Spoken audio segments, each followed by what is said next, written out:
Buenos días, soy Catherine Mortimer y soy profesora en el Departamento de Formación Docente en la Universidad de Texas en El Paso, en los Estados Unidos. Es un gran placer poder participar en este congreso muy importante y les agradezco mucho a los organizadores, la doctora Valentina Canese y sus colegas, por la invitación a participar. Esto es una oportunidad muy especial para mí porque aunque me crié en el norte de los Estados Unidos, los dos lugares en el mundo donde me siento más a gusto, donde me hallo más, son Paraguay y aquí donde estoy ahora en la frontera entre los Estados Unidos y México. Como educadora, mi meta es la justicia social y la equidad educativa para los estudiantes minorizados a causa del lenguaje. Es el punto todavía en la distancia al que apunto en mi trabajo y en la vida. Y empiezo con la convicción de que la educación bilingüe, multilingüe, es un componente fundamental para llegar ahí. Empiezo también de una postura de que las maestras bilingües son guías esenciales en este camino. El problema educativa en que me enfoco en esta presentación surgió de ellas, las maestras que participaron en dos investigaciones etnográficas de largo plazo, una en Paraguay en el año 2008 y otra aquí en El Paso, en la frontera entre los Estados Unidos y México.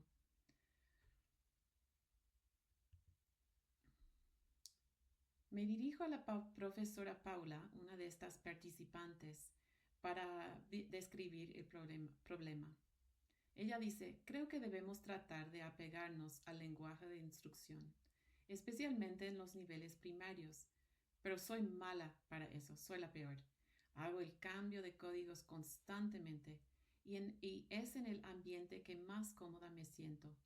¿Sabes? Pero el cambio de códigos es como un arte.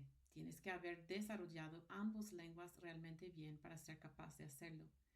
Entonces sé que algunos de esos niños lo harán eventualmente, pero no quiero ser un modelo de eso, porque luego es un mal hábito para los chiquitines. Se van a confundir, ¿sabes? El cambio de códigos, como ella dice, o usar los dos idiomas en una manera conjunta, es a la vez para ella algo malo, un mal hábito, pero también un arte. Es un arte porque uno tiene que saber muy bien ambas lenguas para poder hacerlo. Profe Paula era una maestra aquí en El Paso, con décadas de experiencia y en el aula y como vicedirectora de un programa de lenguaje dual que se conocía por su éxito y la alta calidad de la enseñanza ahí. Me pregunto si su comentario suena conocido. Aquí comparto las palabras de otra profesora con mucha experiencia también y conocimiento de la comunidad de la escuela, ahora en una comunidad en el Departamento Central de Paraguay. La profe Elena dice así, y los dos uso, siempre los dos. Para comenzar, siempre uso el castellano, pero después al introducirme en el tema siempre estoy mezclando el guaraní y el castellano.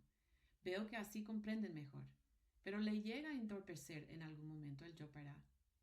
Si yo empiezo todo en el castellano y veo que ellos no están comprendiendo, entonces en ese momento decido explicarles en guaraní otra vez y luego recién me parece que ellos llevan a comprender tanto en castellano como en el guaraní. Profe Elena sabía que el uso de los dos idiomas de esta manera era una herramienta pedagógica que aumentaba la comprensión y sabía que cuando comprendían más los alumnos, que eso ayudaba tanto al aprendizaje del contenido que la adquisición del lenguaje. Las dos maestras, juntas con muchas más que participaron en las dos investigaciones, usaban los dos idiomas de sus comunidades bilingües respectivas con fluidez y con facilidad, modelando destreza pedagógica y lingüística, y sabían que era una práctica importante en la enseñanza. Y sin embargo, evaluaron su práctica en una manera negativa. Y esta discordancia es curiosa, también problemática y también común. Profe Paula y profe Elena muestran en su discurso creencias tan normativas que puede resultar difícil cuestionarlas. Ideas como el lenguaje estandarizado es más auténtico que el idioma no estándar, que el lenguaje no mezclado es mejor que el idioma mezclado, incluso que los lenguajes tienen fronteras y que podemos separar las características lingüísticas entre las que pertenecen a una lengua y las que pertenecen a otro. Y sin embargo, los antropólogos lingüísticos y los sociolingüistas nos muestran que estas conceptualizaciones del lenguaje son ideologías construidas socialmente, inventadas en gran parte para servir los intereses del colonialismo, el estructuralismo y los varios nacionalismos a lo largo del tiempo. Sin embargo, las recientes innovaciones conceptuales ofrecen una alternativa. En los últimos 15 años ha surgido un conjunto de marcos holísticos, inclusivos y anticoloniales que centran las experiencias y prácticas de personas o hablantes minorizados y de las comunidades bilingües. A partir de su trabajo en comunidades latinx en los Estados Unidos, Ofelia García ha ofrecido una conceptualización del bilingüismo como un fenómeno dinámico en lugar de aditivo o sustractivo. En este marco, el bilingüismo es un entero que cambia con el tiempo, con los contextos, respondiendo a las necesidades y objetivos comunicativos del hablante o de la comunidad. Y sobre la base de otras décadas de trabajo con comunidades indígenas en América Latina y otros lugares, Nancy Ornberger ha ofrecido la conceptualización de la biliteracidad o el uso de dos o más idiomas en y alrededor de la escritura como compuesta de continuos en lugar de características discretos.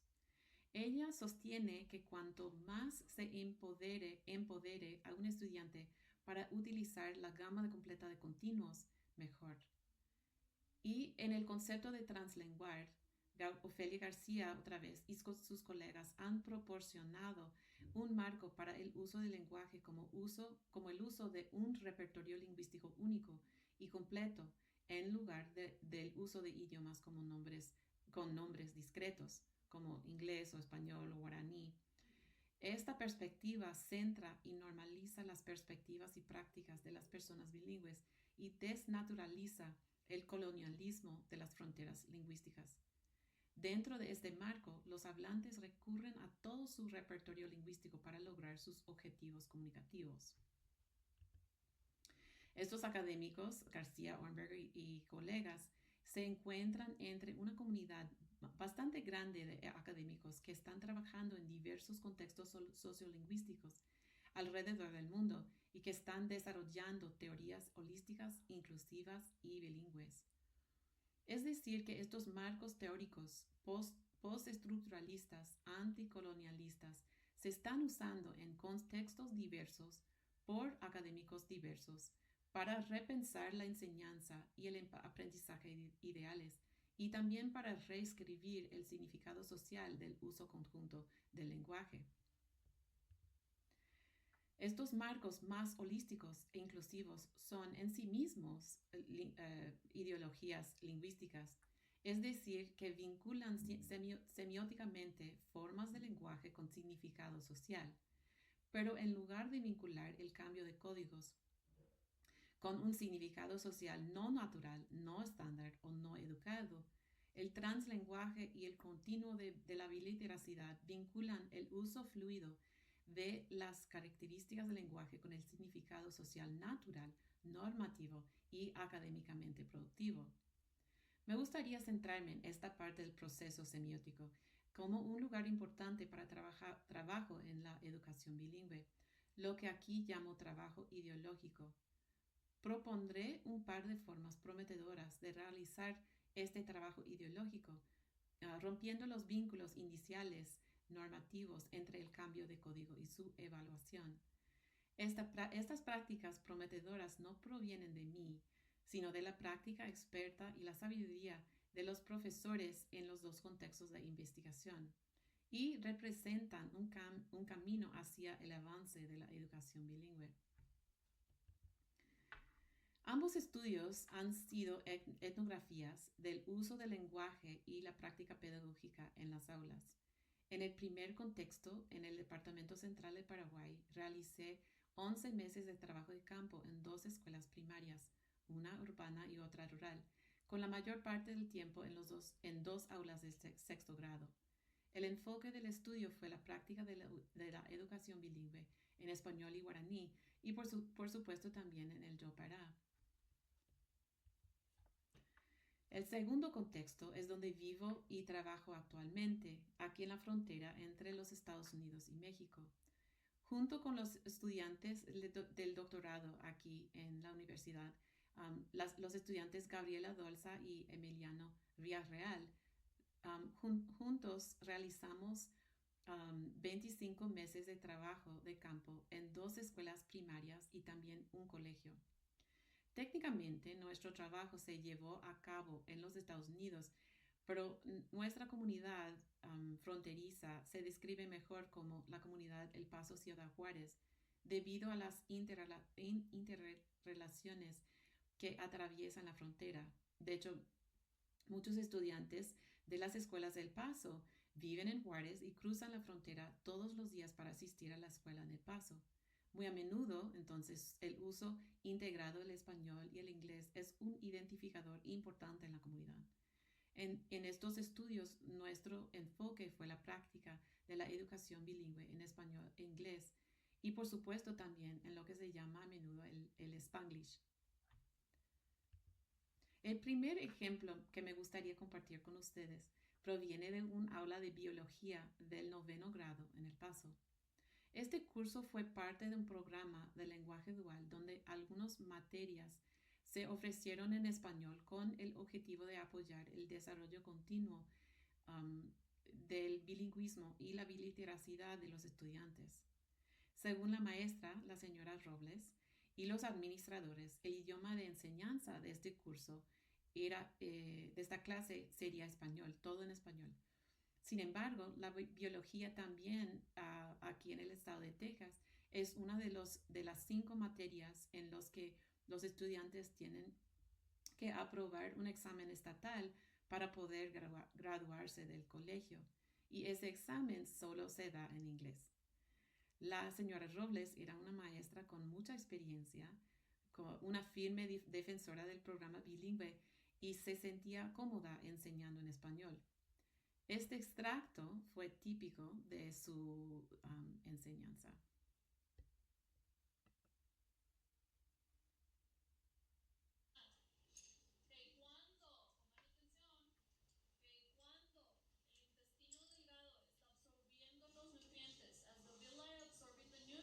Aquí es cuando viene el páncreas. This is the pancreas. Okay. Y el páncreas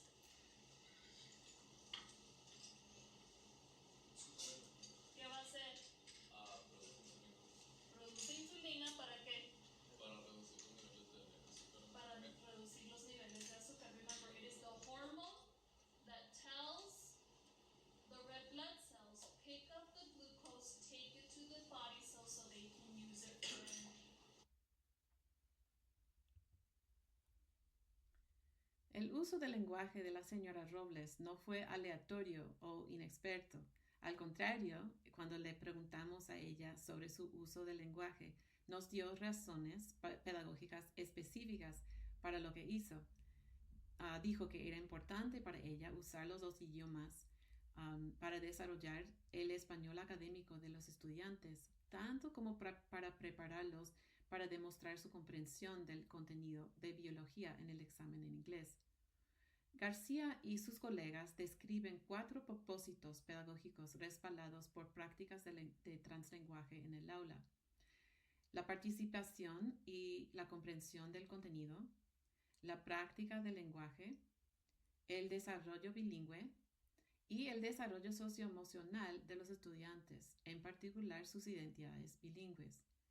Estos he encontrado útiles para analizar y describir lo que hacen los maestros bilingües con experiencia tanto en español en El Paso como en Paraguay. Al regresar al aula de la señora Robles, la vemos logrando varios de estos propósitos en este ejemplo. Está desarrollando su conocimiento del vocabulario académico en inglés y español para que puedan reconocer y utilizar estos términos de forma eficaz.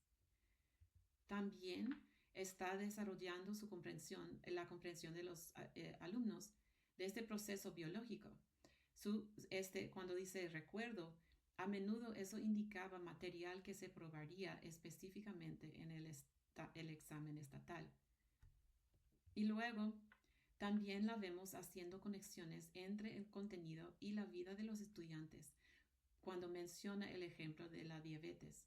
Más tarde nos dijo que mencionó este ejemplo porque muchos de los estudiantes tenían a alguien en su familia con diabetes y ella sabía que esto les ayudaría a hacer la conexión entre el tema y la vida real. Si bien desde una perspectiva tradicional, el uso del lenguaje de la señora Robles, se evaluaría como un mal hábito, la señora Robles tenía claro por qué estas prácticas eran importantes.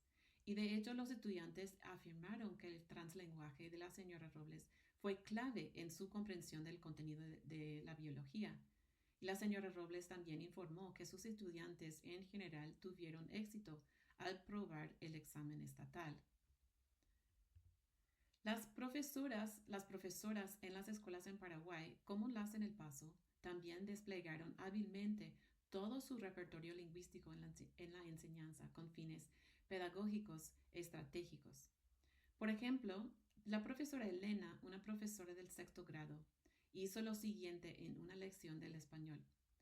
Leyó el ejercicio del pizarrón, dijo, marco la predicción correcta. Y después ella dirigió la primera pregunta sobre el cuento al alumno Ariel, diciendo, ¿qué hubiera pasado, Ariel, si la mula no se hubiese perdido? A lo cual agregó, no cañirire shubicuera la imula, oiko ramoa. Su uso aquí de sus recursos lingüísticos y los de los alumnos aprovecha de sus repertorios comunicativos en una manera estratégica para hacer el contenido más accesible. Usó el guaraní para hacer la pregunta más entendible. En este caso, la pregunta incluyó estructuras sintácticas no comunes, en particular el pluscuamperfecto del subjuntivo, y casi cierto que iban a ser más conocidos en guaraní, así que ella aprovechó de la competencia de los estudiantes en el guaraní para hacer la pregunta más entendible. Y así pudieron demostrar su comprensión de la lectura. En este segundo ejemplo, la profesora Sara estaba guiando un evento especial. El evento era la Expo Pojañaná, que sucedió al fin de un proyecto en el cual los alumnos investigaron los remedios yuyos que crecían en su alrededor. Los alumnos presentaron cada uno su remedio, cómo se prepara, para qué se usa y otros detalles. En este intercambio, la profesora les preguntaba sobre los nombres comunes y científicos de una planta. La profesora dice, bueno, peiko pe kwa que la pojañana cuera oreco la nombre común ja científico aveija, ja peikua pico aveiupea. Sí, dicen los estudiantes. Ja koan beija era upeixa roje y Rolando. Puno guaraní me ja castellano pe. Ortiga ja y nombre científico. Ortiga. Baisa, ortiga No, Gera, Ortiga facífera dareiri, la científica, porque medio jasu ayepa. Es difícil de saber así nomás. Profesora conecta los nombres que los alumnos conocieron, los en castellano y en guaraní, con sus nombres menos conocidos, los nombres científicos. Y mientras tanto, ubica todo este conocimiento dentro de la área de conocimiento de los alumnos. Dice, ja peikua pico aveiupea. Y aun cuando parece que no conocen el nombre que ella está buscando, ella explica que es entendible porque lo científico es difícil. no porque tiene algo que ver con quiénes son. Usando el repertorio comunicativo completo de los niños y de la comunidad, ella ubicó el conocimiento de los niños y de la comunidad y sus recursos lingüísticos dentro de la escala de la ciencia. Vemos que está involucrándoles a los alumnos en el contenido, desarrollando su bilingüismo y fomentando el desarrollo de las identidades bilingües. Las maestras que participaron en estas investigaciones no solamente enseñaron a los alumnos en sus aulas en Paraguay y en El Paso, sino que nos enseñan a nosotros también que el uso del repertorio lingüístico entero con esta fluidez y flexibilidad es una herramienta indispensable en la pedagogía para los estudiantes bilingües. La discordancia ideológica entre la práctica y cómo se evalúa limita el trabajo de las maestras y perpetúa la inequidad en la educación bilingüe. El cuerpo de trabajo académico sobre el translenguar plantea que cambiemos la perspectiva para mejorar cómo se evalúan las prácticas de las maestras y el lenguaje de los niños. También importa este cambio de marco para que estas estrategias se puedan aprender por los maestros en su formación docente y no solamente después, para que también las maestras expertas puedan desarrollar más la pedagogía del translenguar y en conjunto con las estrategias que ya usan para fomentar el lenguaje académico. Y para que también la educación bilingüe haga más para los alumnos minorizados a causa del lenguaje. Esto no quiere decir que no se debe enseñar las formas lingüísticas que ahora se consideran como lenguaje académico puro o literario. Al contrario, será ampliar el vocabulario y agregar más herramientas al repertorio. Pero ¿cómo hacemos este cambio ideológico? No es nada sencillo ni rápido e involucra muchos cambios paulatinos en muchos lugares. Uno siendo la formación docente y también en las investigaciones y sistemas de evaluación. Pero también podemos mirar hacia el proceso semiótico que está al centro de todo esto. Basado en los análisis de estos estudios en los Estados Unidos y en Paraguay, propongo también que un camino prometedor es interrumpir las conexiones semióticas, estas vínculas tradicionales, las conexiones indiciales entre estas formas lingüísticas y los significados sociales normativos. Nos dieron ejemplos de cómo se podría hacer esto las maestras en estas investigaciones. Una manera es producir el translenguar a través del uso del repertorio lingüístico entero en contextos académicos, públicos y formales como la Expo Pajañaná. Otra manera es producir el translenguar a través del uso del repertorio lingüístico entero en contextos de la enseñanza de ciencias, de la informática y otras materias dominadas hasta ahora por los idiomas mayoritarios. Por ahora concluyo aquí y de nuevo les agradezco mucho por esta invitación y la oportunidad de participar en este congreso y en este diálogo sobre la lengua en la educación. Muchas gracias.